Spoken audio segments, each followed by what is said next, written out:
How do you put this in?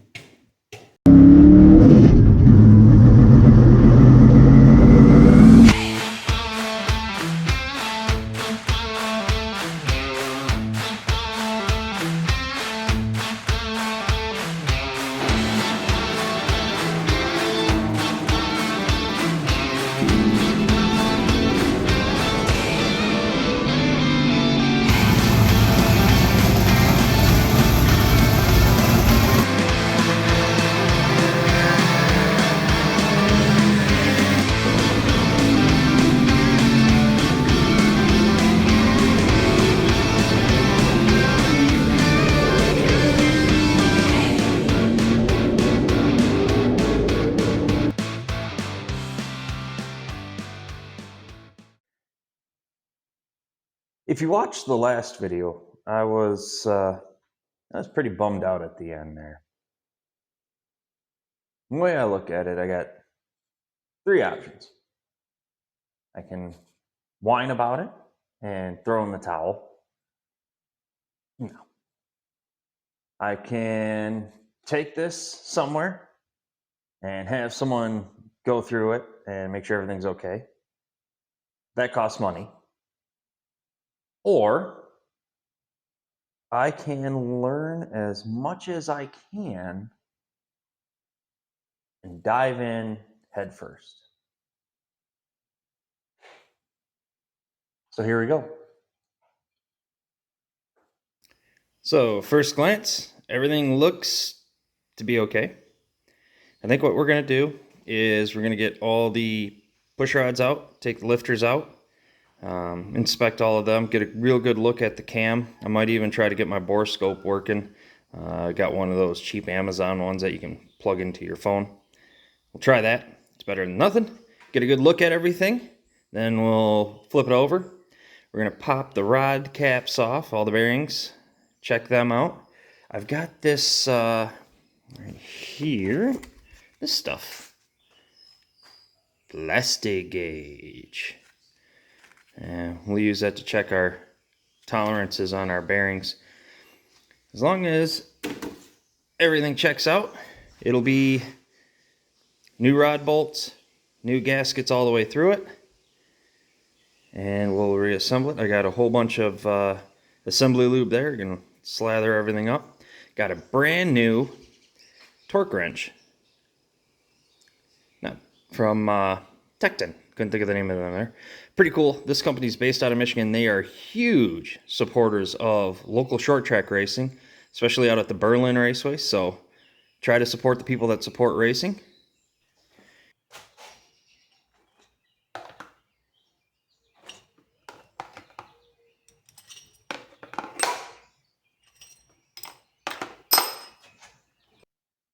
So we got the lifters pulled out. Those look good. We got the engine rolled over like it's some sort of big lazy dog. And I used a cell phone scope and looked at all of the cam lobes. Those looked awesome. Next, we're going to pull the rod caps off, check all the bearings. The reason we're doing this is with it having metal in the oil pan from the last episode, I want to make sure we didn't suck up any chunks of metal. It didn't get into this engine and started eating away at the bearings, eating away at the bearing surfaces. I want to make sure everything's okay. On top of that, I'm going to check the clearances on the rods and everything to make sure those are where they're supposed to be. With all the issues we've had up until now, I'm into it this far. I might as well just double check and make sure. Maybe I can catch something before it becomes a bigger issue. All right, so the first thing I want to do is I want to check bearings, make sure they're good. I already got this one pulled apart so I can show you folks. This looks like it's brand new. This is fantastic. There's no excessive wear. There's no score marks on it. Doesn't look like metal got in there. If I clean this up, I'm going to show you folks. I mean, the bearing looks actually really good. It's still got the coating on it. That leads me to believe what the guy said, that this engine actually is pretty low on laps. So I feel a little better there. Now, what we're going to do, check the tolerance. Then we got a small sliver of this plastic gauge by Cleveite. And what it is it is this little, see if you can see that in there, this little tiny piece of stuff. And you roll it off the paper. You set it down on your bearing surface, about like so. Put the rod cap on, tighten it down to specs, take it all back off, and you look and you see how squished this is, and it's actually got a little gauge on here. And depending on how wide that piece squishes out to, that tells you your clearance.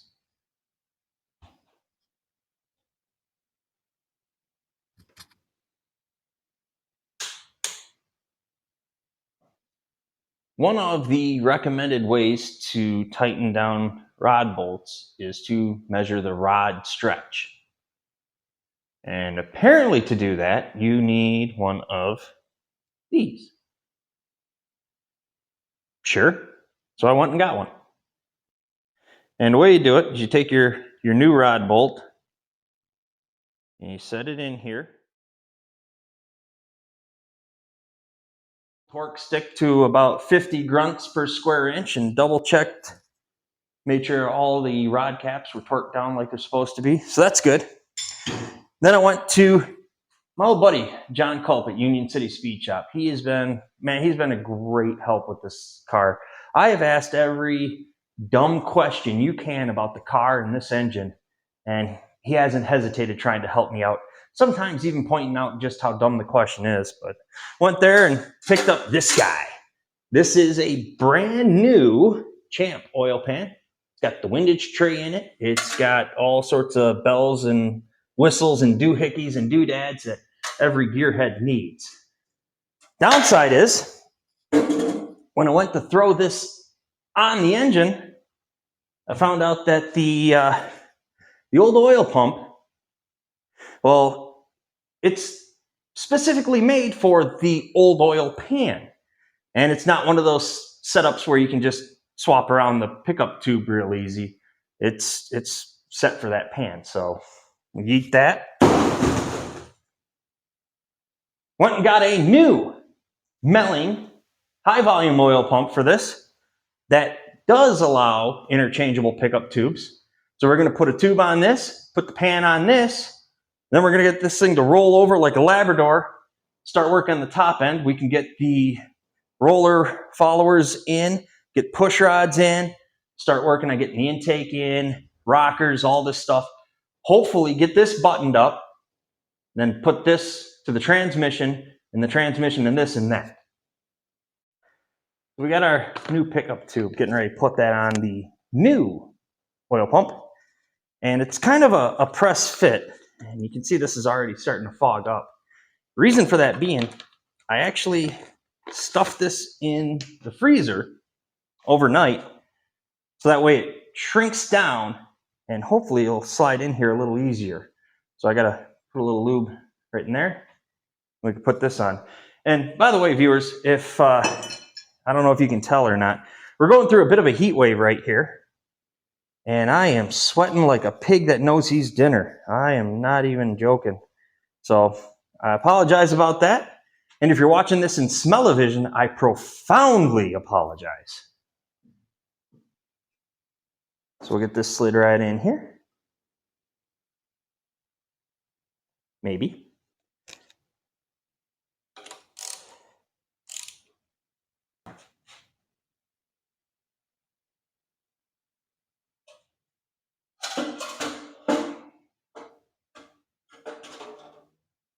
We got the bottom end all put together and bolted on, and got a heck of a mess on the floor, so that's perfect. Got the top end all put on, got the followers in, the push rods and all that. Unfortunately, did not record or film any of it because I decided to do it while I was on a Facebook Live. And in my infinite wisdom, I did that after a 12+ hour day. So my Facebook Live was not very lively. We'll try it again maybe when I actually have had sleep. So while I was putting this together though, notice something. If this focuses, see right there, that groove? My rockers, not all of them, but most of them, are hitting the retainers. So we're just, I'll get this put back on. Why are you not cooperating? There we go. We'll just gloss over that. I got studs for the valve covers. I actually have valve cover gaskets, not just RTV. We'll get those put on. With a little bit of luck, we can start working on getting this inside the car. For some of you continuity experts that are probably watching, yes, I changed my shirt. I mentioned that we had a heat wave going through and let's just say the other one didn't survive. Anywho, to get the engine in the late model, unfortunately, means I have to list the use of the world's sketchiest engine hoist. What could possibly go wrong?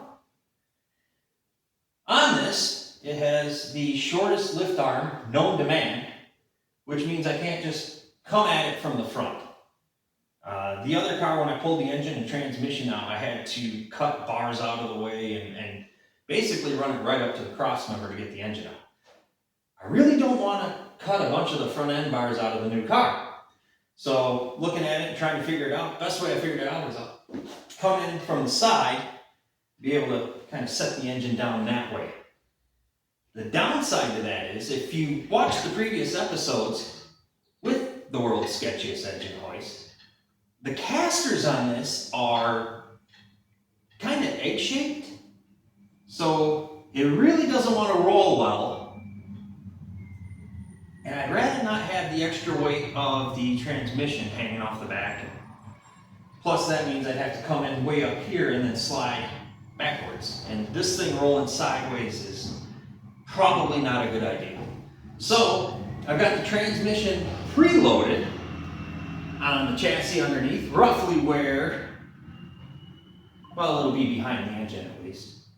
And then that way I can take just the engine, lift it up, come in from the side, set it down.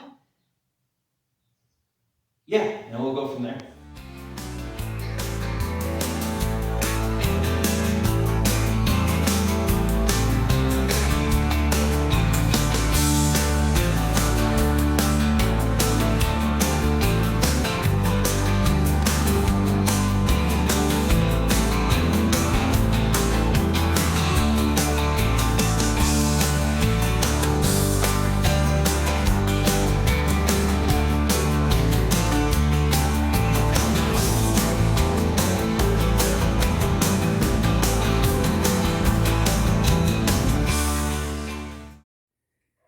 Well, I can hardly believe it, but it's in.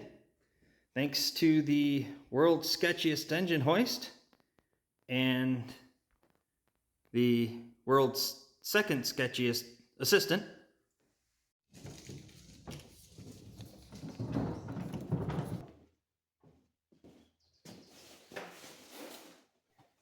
How do you put this in?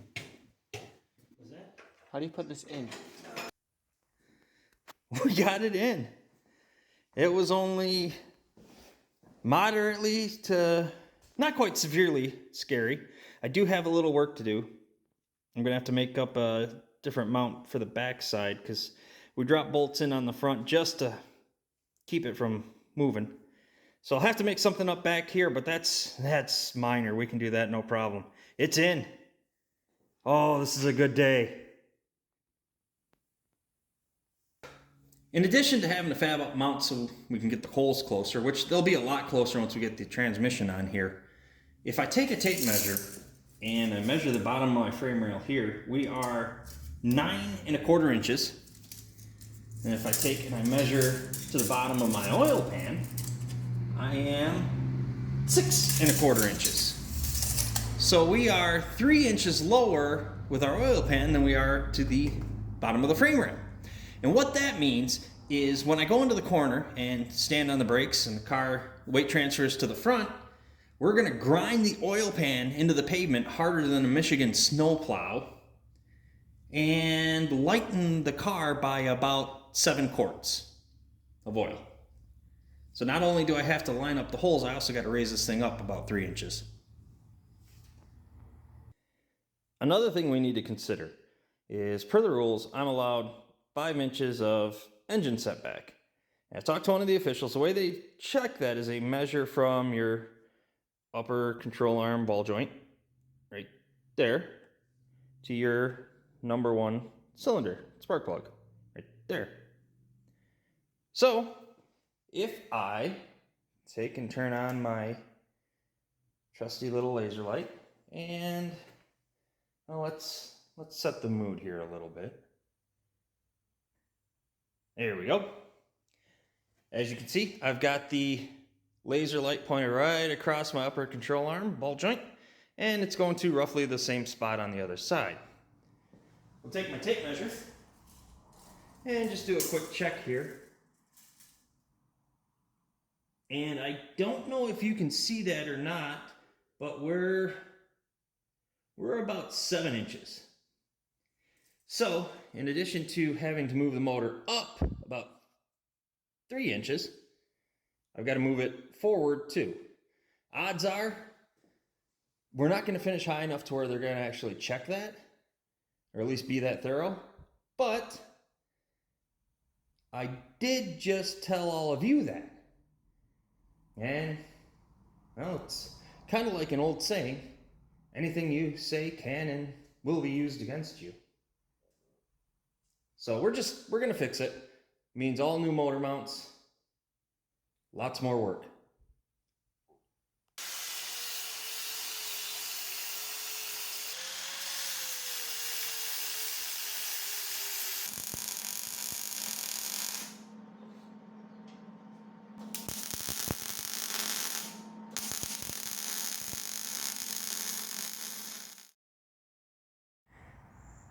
So good news, we got the engine mounts all fabricated, the engine's sitting in here. Bad news is I tried putting these headers on and setting the engine in, and we hit everywhere. We're about 3 to 4 inches way too wide on either side, not even close, so that's awesome. So I can either buy another new set of headers that's narrower, or we're stuck with these old Frankenstein looking things. You know, I'll have to clean up some of the RTV that you can see on it there, but I think in the interest of time, we may just end up using these. Not all bad, because rusted metal is lighter than new metal, in my mind. Frankenstein headers are on. They're not they're just mocked on. And the reason for that is I still have to get the transmission, which is back here, in, well, right in this mess here. And unfortunately, with this style of header, you can't put them on after the engine's in, so you have to put them on, then put the engine in. And now I got to figure out how to get that in there. In the process of that, I noticed, let me get down in here, right there, there's supposed to be a little pin that helps locate the transmission. That's MIA. You can see one way over there on the other side. So I took an old bolt and hacksaw, cut the shoulder off, chucked it up in my little mini lathe, and made a little dowel pin. You know, if you're on a budget, you got to get creative. So here we go. We're going to freeze this so it shrinks up a little bit. Press that in there. And then we'll be ready to try to fight with our transmission.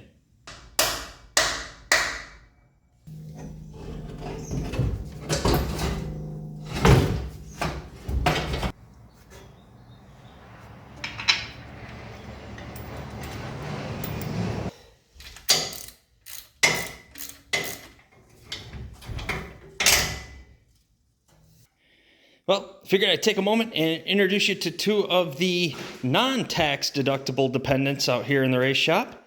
This is Shop Dog 1, and that is Shop Rag. All right, engine is in its final resting place. That's all bolted down. Got the transmission bolted on. The Frankenstein headers are bolted on. I even went through and flushed out the fuel cell that had some really nasty gas in it, so we got that cleaned out, ready to go. Spent a little time. We got the electrics all hooked up. And unlike the white car, this is a lot neater, cleaner, nicer. There's only about a 30% chance that this one will catch fire. And yes, all the lights work.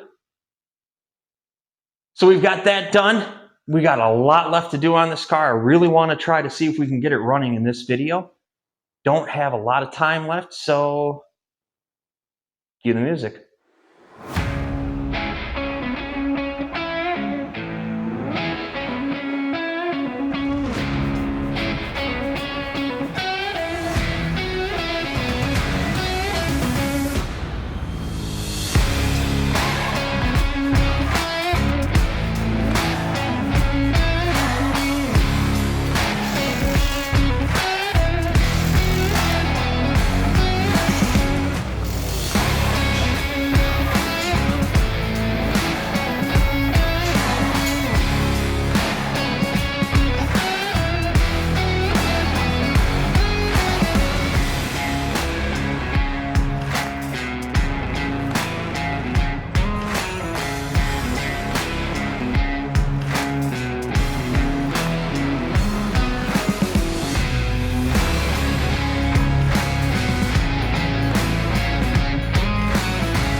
I'm nervous.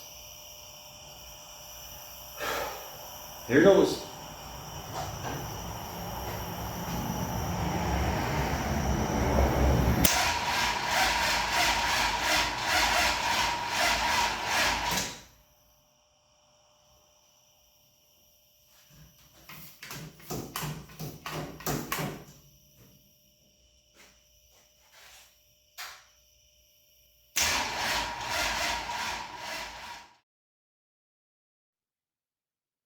Four-stroke engines run on a very basic principle. Suck, squeeze, bang, blow. Hang on. See, as the piston moves down, it sucks in the air-fuel mixture. Then it comes back up and it squeezes it all together. The spark plug ignites it. Bang, pushes the piston back down. Then as it comes up, it blows the exhaust gases out. Well, we got no bang. So I went through the fuel system on this. I went through and rewired all the electrics. Tried different distributor, cap, rotors.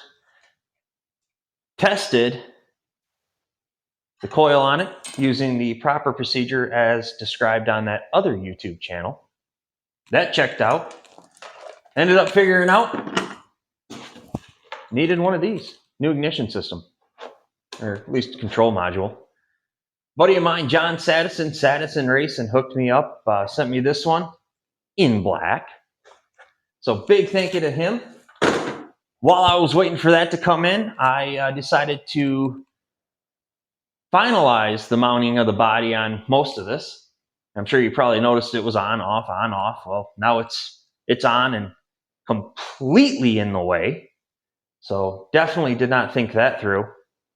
But got the new ignition module hooked up, got the battery just cranking away on the charger, so fingers crossed. Maybe we can make some noise.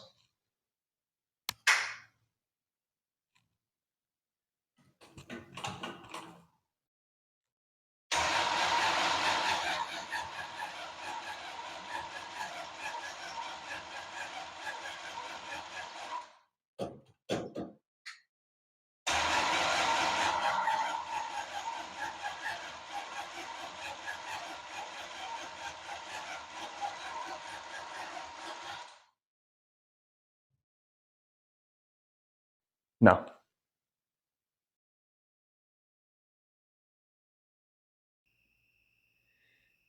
Well, race fans, sit rep. We're about 14 days into chasing everything I can on this car, trying to get it to fire off. And as you can see, I'm not even worried about trying to keep up with continuity. We've replaced every electrical component on it.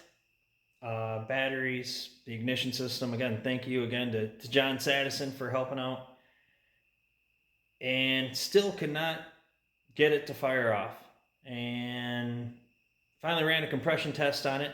Now, a stock 350 Chevy engine, you should have roughly 130, 140 psi compression. And the biggest thing is you want consistent numbers across all cylinders. Well, here, let me show you. This is the numbers I got from the front, back. That right there, every time I pulled that cylinder plug out, it was wet. It wasn't even firing off. That one was pretty much wet. The other cylinder bank, I'll walk around here, trip on the bumper, is not much better. So yeah, we're dead in the water. We're out of season, and this engine's got to come out, and there's no way around it. I got to have it rebuilt. It's unfortunate, but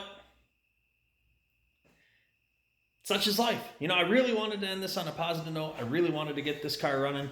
I mean, so close. But, you know, sometimes it's the way racing is. So we'll yank this back out of here, do some work on that. In the meantime, I think I'm going to keep picking away at the body. And next video, we'll do something that I actually do know how to do.